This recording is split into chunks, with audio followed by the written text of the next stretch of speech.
పొద్దున ఎప్పుడైందో, సాయంత్రం ఎప్పుడైందో, నైట్ ఎప్పుడైందో తెలిసేది కాదు. సో 15 తర్వాత కొంచెం జబర్దస్త్ నుంచి బయటకొచ్చి అప్పుడు ఇంకేమైనా చేసుకోవాలని ఈ బలగం ఏదైతే దానికి ప్లానింగ్లో ఉన్నప్పుడు మాత్రం కొంచెం ఒక 3-4 ఇయర్స్ బాగా స్ట్రగుల్ అయ్యాను.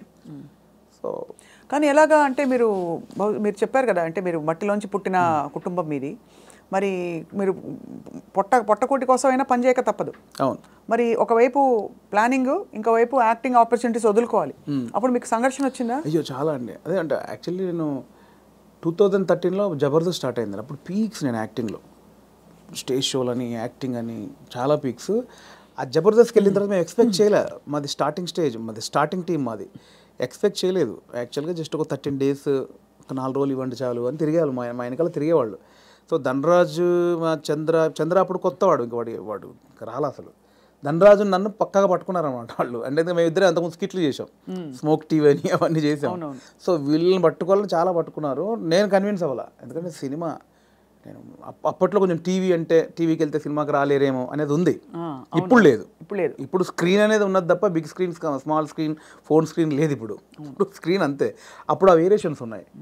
సో అప్పుడు 13 రోజులు మంచి అమౌంట్ ఎక్స్పెక్ట్ చేయని అమౌంట్ ఒకటి. 4 days కదా అని లైట్గా కమిట్ అయ్యాం. ఆ 4 daysలో 13 episodes మీకు తెలుసు. అది జబర్దస్త్ స్టార్టింగ్ 18 రేటింగ్. అంటే గురువారం వస్తే వెయిట్ చేసేవాళ్ళు, గురువారం కోసం ఒక టీవీ షో కోసం వెయిట్ చేసేవాళ్ళు. సో 13 days తర్వాత మళ్ళీ బతిలాడి ఇప్పుడు అనుకున్న అమౌంట్ కంటే డబుల్ పెంచారు. సరే అని మళ్ళీ 13 చేసాం, 27 episodes చేసాం. ఆ తర్వాత ఇంకా అది జబర్దస్త్ ఎట్లా అయిపోయిందంటే తెలుగు రాష్ట్రాల్లో గురువారం వస్తే ఏంటి అనేది. ఇప్పుడు స్కిట్లు రాయడం అది కూడా ఎలా జరిగేది? అది ఉండేది. సో అప్పుడు ఏంటంటే, అప్పుడు ఇంకా ఇది మీకు తెలియట్లేదండి, ఇది చాలా అద్భుతం, మీకు ఎంత అంటే అంత ఇస్తాం, మీరు కంటిన్యూ చేయండి అన్నారు. అప్పుడు నేను ఏంటంటే, నాకు సినిమా అనేది, నేను సినిమా కోసం వచ్చాను, ఇది చాలా బాగుంది, చాలా డబ్బులు ఇస్తున్నారు, ఇంటింటికి గడప గడప వెళ్ళాం, రీచ్ అయ్యాం, ఇంత డబ్బులు వస్తున్నాయి, అటు షోలు, రెమ్యునరేషన్ అన్నీ వస్తున్నాయి, కానీ నాకు సంబంధించింది పోతుంది. అవును, నేను సినిమా అనుకున్నాను, దీనికోసం రాలేదు, ఇటు పోతే నా సినిమాకు దూరం అయితే అని దీని నుంచి బయటకు వచ్చాను నేను. అబ్బా చాలా పెద్ద ఇదండి. మామూలుగా సెటిల్ అయిపోతాం మనం, పైసలు వస్తున్నాయి కదా ఎందుకు బై నీకు అందుకని బయటికి వెళ్ళాము. బయటికి వెళ్ళాక 1.5 year తర్వాత ఇది రైజ్ అయిపోయింది. అంటే ఇంటర్నెట్ ఫ్రీ అయిపోయి ప్రతి ఒక్కరికి సెల్ ఫోన్ చేతిలోకి వచ్చేసి ఇది వైరల్ అయిపోయింది. అప్పుడు ఏమైంది, నేను జబర్దస్త్ కొన్ని చేశాను కాబట్టి సినిమాలో కొంచెం దూరం అయిపోయా, టీవీకి వెళ్ళడం వచ్చేసి. అవును అవును అవును, ఇది వచ్చేసిందని నేను దాన్ని పక్కన పెట్టేసి సినిమాకి వచ్చేసరికి ఇది పక్కకు పెట్టేశారు. అరే ఇలా అయింది ఏంటి అని కసిలో మళ్ళీ ఒక 1 year చేసాం. అవును, మీరు తిరిగి వచ్చినప్పుడు అయితే వెల్కమ్గా తీసుకున్నారు మిమ్మల్ని, తీసుకున్నారు. మళ్ళీ 1 year చేసిన తర్వాత అప్పుడు ఇంకా మైండ్లో డబ్బు అని మళ్ళీ ఇటు వెళ్ళినోని మళ్ళీ ఇటు వచ్చా, ఇక్కడ మళ్ళీ డబ్బు కోసం వచ్చా, బట్ లోపల మాత్రం ఇది కాదని నన్ను వేధిస్తుంది అనమాట. మళ్ళీ బయటకు వచ్చాను. ఆ మళ్ళీ బయటకు వచ్చిన తర్వాత 2015 మిడ్లో బయటకు వచ్చామండి. అప్పటి నుంచి అరాకొర అప్పటి నుంచి స్ట్రగుల్ స్టార్ట్ అయింది. ఆ 15 మిడ్లోంచి 2020 వరకు ఆ 4 years ఇటు లేక అటు లేక ఆ 4 years బాగా స్ట్రగుల్ అయ్యాను. అది ఇక మేజర్ నా కెరియర్లోనే వెరీ బ్యాడ్ పీరియడ్. అంటే తినడానికి ఉండడం వేరు, అది వేరు, బట్ మైండ్ బిజీగా ఉండడం మెయిన్ ఇంపార్టెంట్. అవును, మైండ్ బిజీ, మనం అసలు ఎటు వెళ్తున్నాం అని ఒక తెలుస్తుంది కదా లోపల. పొద్దున 6 గంటలకు వేస్తే స్టాఫ్ వచ్చారా, పొద్దున 12 గంటల వరకు ఈ షూటింగ్, మధ్యాహ్నం ఆ షూటింగ్, దుబాయ్, ఇటు ఆస్ట్రేలియా, ఇవి అన్నింటిలో ఈ స్కిట్ల బిజీ ఉంటుంది. ఇప్పుడు మీరు ఇందాక అడిగారు స్కిట్లు, మినిమం ఒక స్కిట్ రాయడానికి 2 రోజులు పట్టేదండి. ఎవరు రాస్తారు? నేను, నా టీమ్ మెంబర్స్, ఎవరైనా ఒక రైటర్, అంటే మనకు సింక్లో ఉన్న మెయిన్ టీమ్ లీడర్ దగ్గరనే ఉంటుందండి. ఇంప్రూవ్ అని ఉంటుందండి యూఎస్లో, అంతా ఉంటుంది. ఇది 100% ఇంప్రూవేషనే స్క్రిప్ట్ అండి, స్క్రిప్ట్ రైటింగ్ ఏ ఉండదు. సో మీకు దానికి నేపథ్యం, మీరు థియేటర్కి వెళ్ళారా?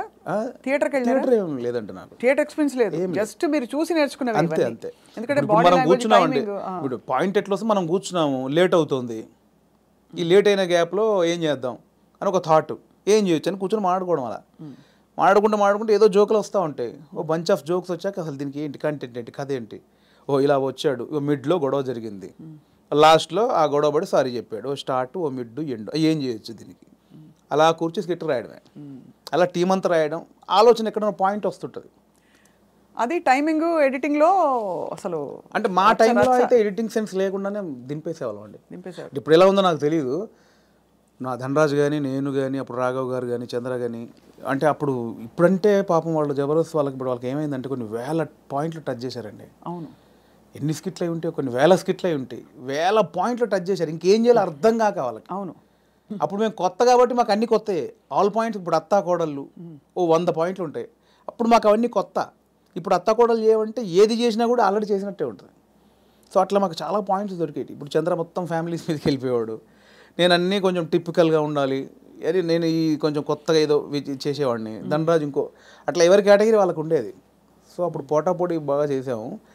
సో ఆ 15 నుంచి బయటకు వచ్చాక అంత మంచి రెమ్యునరేషన్స్ కానీ ఈవెంట్స్ కానీ, మీకు తెలుసు ఈవెంట్స్ ద్వారా మంచి ఆర్టిస్టులకు మంచి ఆదాయం ఉంటుంది, చాలా బాగుంటుంది. అదే కదా. సో అటు ఇటు మిస్ అయ్యి ఈ 15 నుంచి 20 వరకు నేను దాదాపు మీరు ఎక్స్పెక్ట్ చేయలేని అమౌంట్ మిస్ అయిపోయాను. సో ఆ లోపల అది ఉంటుంది, అది బాధ అనమాట, తిండికి బాధ కాదు. అనవసరంగా దాంట్లోంచి బయటకు వచ్చావు, ఇప్పుడు ఇంత పోయింది, ఇప్పుడు ఇది లేదు అది లేదు.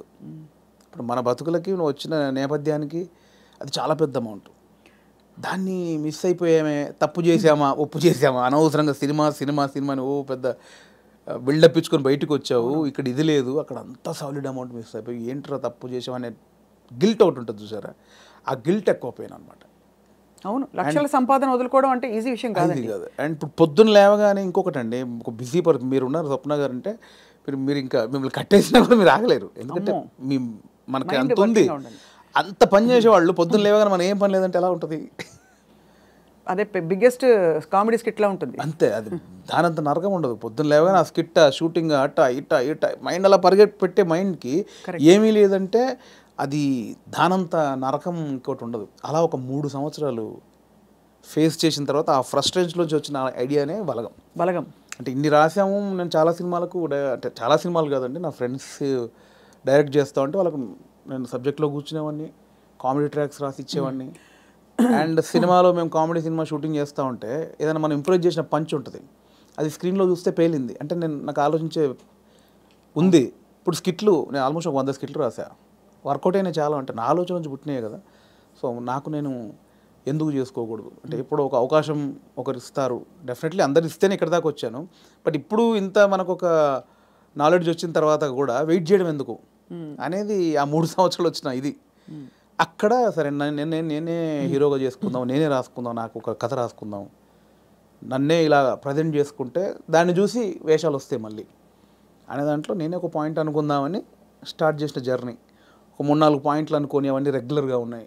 ఇలా అయితే నన్ను ఎందుకు చూస్తారు, చాలామంది అలా వస్తున్నారు కదా, నన్ను చూడాలంటే మళ్ళీ నేను కొంచెం బ్యాక్వర్డ్ అయి ఉన్నాను, ఇప్పుడు నన్ను కొత్తగా చూడాలి, కంప్లీట్ ఆపోజిట్గా చూడాలి, అది ఏం చేయొచ్చు, చాలా సాహసోపేతమైన అది. అలా ఏం చేయొచ్చు అన్న పుట్టినప్పుడు థాటే ఒక చావులో ఎలా ఉంటుంది అంటే, నేను మా నాన్న జరిగిపోయినప్పుడు ఉన్న సిచ్యువేషన్స్ అన్నీ ఫనీగా చూసాను, ముందు ఎమోషన్ కాదు అది, ముందు ఫనీగా చూశాను. అంటే ఇప్పుడు తెలంగాణలో ఏంటంటే చేదునూరు అని ఉంటుంది, అంటే చుట్టం చూపు వాడు వచ్చినప్పుడు వాళ్ళని ఓదార్చిన తర్వాత చేదునూరు అనేది ఉంటుంది. అంటే ఇంత మందు తీసుకొచ్చి, ఇంత చికెన్ మటన్ తీసుకొచ్చి నా వంతుగా నీకు ఒక భరోసా ఇచ్చి, నీ బాధని తొలగించి ఈ వచ్చిన వాళ్ళు ఇస్తారు. అంటే ఆచారం ఏంటంటే అండి, ఇప్పుడు నేనున్నాను, నాకు ఒక మా ఇంట్లో చేదు జరిగింది, ఎవరో చనిపోయారు, చేదు జరిగింది, మా బావనో మా మామయ్యను బావ మరుదు ఎవడు వాడు వచ్చి నన్ను ఓదార్చి, సరే బావ జరిగిపోయిందని ఈ బాధను దూరం చేయాలి. నాకు ఏదైతే ఆ మిస్సింగ్ ఫీల్ ఉందో దాన్ని దూరం చేయగలని ఏం చేయాలి, ఇంత మందో బిందో తీసుకొచ్చి కాసేపు 2 గంటలు సపోర్ట్ ఉండి కడుపు నిండా తినబెట్టి ఏం కాదులే నేను ఉన్నానులే అని నా సపోర్ట్ ఇచ్చే వెళ్ళే విధానం అనమాట అది. కరెక్ట్, అవును. సో అదొక ఆచారంగా వచ్చింది, చేదునూరు అంటాం. ఇప్పుడు పెద్ద ఫ్యామిలీ అనుకోండి, ఇప్పుడు బాంబేలో ఉంటారు ఒకరు బావంట ఆయన, అక్కడ 10 మంది చుట్టాలు ఉన్నారు, ఇక్కడ చనిపోయింది, కంపల్సరీ రావాలి, వస్తారు, ఈ ప్రక్రియ చేయాలి. ఇప్పుడు 10 మంది 10 రోజులు ఉండలేరుగా, 2 రోజులు చేసి వెళ్ళిపోవాలి. అవును. సో 10 మందిది వీడు తాగాలి, నేను తాగాలి, తినాలి, తాగాల్సిందేనా అంటే బాంబే నుంచి వచ్చాడండి పాపం, మా బావకి ఇలా జరిగిందని ఏదో ఆయన తృప్తిగా చేసే, నేను ఒక ముక్కనాన్న తినకపోతే ఆడేమనుకుంటాడు, ఫీల్ అవుతాడు కాబట్టి చేయాలి, కంపల్సరీ. సో ఈ ప్రాసెస్ మా నాన్న జరిగింది అనమాట. మాది పెద్ద కుటుంబం, మా అమ్మకి నేను 9వ వాడిని, మా పెదనాన్నలు 6, మా మేనత్తలు 3. సో మా ప్రతి పెదనాన్నకి ఫ్యామిలీ మినిమం 10 మంది, 7 మంది, 8 మంది, వాళ్ళందరూ వచ్చి 200 మంది మా కజిన్స్ ఉంటారు, అన్నయ్యలు వదినలు వాళ్ళ పిల్లలు అందరూ వచ్చేసి ఏమైపోయిందంటే ఆ 11 రోజులు మా నాన్నది చనిపోయిన నెక్స్ట్ డే నుంచి మార్నింగ్ ఒక సెటప్, 11 o'clock ఒక సెటప్, 1 o'clock తప్పదు. దీనిలో ఏం జరుగుద్ది, ఇప్పుడు నేనున్నాను, మీరు వచ్చారు, రాగానే సరే బావ ఇలా జరిగిందంటే సరే కూర్చో తాగదు అంటే కాదు కదా, మీరు అడుగుతారు ఎలా జరిగింది బావ ఏంటి అంటే నేను చెప్పాలి, నేను ఇలా ఉన్నట్టు నాన్న చూస్తూ అని ఏడవాలి. ఓకే, అయిపోయింది. ఇప్పుడు 12 o'clock ఇంకోటి వచ్చాడు, వాడికి కూడా సేమ్ ఏడవాలిగా. అవును, రాగానే రాబాబు కూర్చోండి, వాడు మళ్ళీ చూసేవాడు ఒక కంట నీరు కూడా పెట్టలేదు, వాడు రాగానే తాగినని వాడు అనుకుంటాడని వాని కోసం మళ్ళీ సేమ్ ప్రాసెస్. ఏమైందంటే నానిలా లేడు అన్నీ. అంటే నాకు అలా ఉంది. ఎలా జరుగుతుందంటే వస్తున్నారు, తాగుతున్నారు, ఏడుస్తున్నారు, తింటున్నారు, పంటున్నారు, ఏడుస్తున్నారు. ఏందిరా అది? అప్పుడు నా చిన్న వయసు 99లో మా నాన్న చనిపోయినప్పుడు, ఆ వయసులో నాకు అది అనిపించింది, మీరు సెలబ్రేట్ చేసుకుంటున్నారా, బాధపడుతున్నారా, ఎంజాయ్ చేస్తున్నారా అనేది ఒకటి ఉంది, ఎప్పుడో చూసినది. అది ఇక్కడికి షిఫ్ట్ అయిందనమాట. ఎలాంటి కథ చేయొచ్చు అదే అదే అదే అదే అన్నప్పుడు మా ఫ్రెండ్ ప్రదీప్ అద్వైతం అని ఇప్పుడు నెక్స్ట్ వైజయంతి మూవీస్లో పెద్ద సినిమా చేస్తున్నాడు. సో నాకు బెస్ట్ ఫ్రెండ్ అనమాట.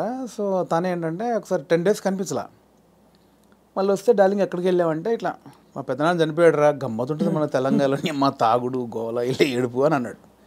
అది స్ట్రైక్. ఇది స్ట్రైక్ ఏదో బాగుంది కదా అని ఒకసారి రివైండ్కి వెళ్తే మా నాన్నది ఇంత జరిగింది కదా ఫన్ ఇక్కడ, ఇది కదా మనం ఆపోజిట్గా చెప్దాం అనుకున్నాం. అక్కంచెలు మొదలైన కథ. సో అప్పుడు ఒక 4 సీన్లు రాసుకొని ఫ్రెండ్స్కి చెప్తే వాళ్ళు హిలీరియస్గా నవ్వి దానికి ఇంకో 4 సీన్లు వేసి. కానీ ఇక్కడ విశేషం ఏంటంటేనండి, జబర్దస్త్ కావచ్చు, ఇది కావచ్చు, చాలా సీరియస్ అంశాలని లైటన్ చేయడం ఈజీ కాదు. సెంటిమెంట్స్ హర్ట్ అవుతాయని ఒక బాధ ఉంటుంది కదా. ఇప్పుడు మీరు పిల్లలు పుట్టలేదు ఒక జంటకి, దాని మీద మీరు జబర్దస్త్లో ఒక స్కిట్ రాయాలనుకోండి, చాలా మంది హర్ట్ అయిపోతారు. నీకు అసలు మనసుందా, నువ్వు సమాజంలో బాధ్యత గల వాడిగా, ఇవన్నీ అడుగుతారు ఆబ్వియస్లీ కదా. అలాంటిదే చావు కూడా చాలా పర్సనల్, చాలా ఇది.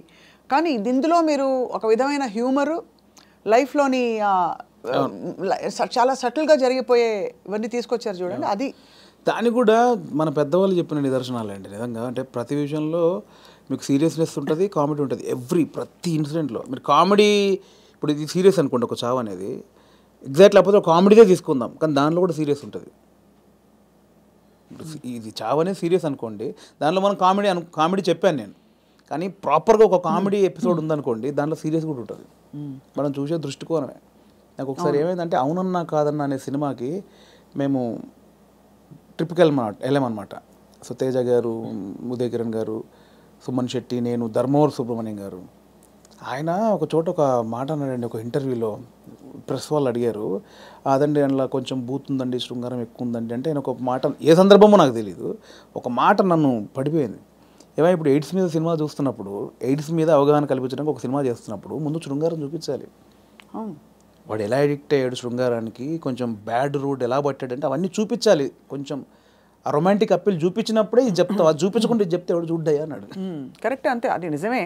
మీకు అర్థమైంది? నాకు అందులో ఏదో దొరికింది నాకు. అంటే మనకు మంచి చెప్పినప్పుడు దానిలో చెడు కారణమైంది ముందు చెప్పినప్పుడే, ఇది చెడు, దీనివల్ల ఇది జరుగుతుందని చెప్తాం కదా. అవును, ఆ మంచిని పట్టుకుంటే సరిపోతుంది. పట్టుకోవాలి. అదే దానికోసం ఇవన్నీ తప్పదు, మేకప్లు చేయడం తప్పదు. పలకం కూడా అంత, నేను రాగానే కుటుంబాలు కలుస్తాయంటే ఎవరు చూడరు. కుటుంబం కలవాలి అంటే సోది అనుకుంటారు. దానిలోనే మనం ఏం చేయొచ్చు, ఎలా చెప్పొచ్చు అనేది.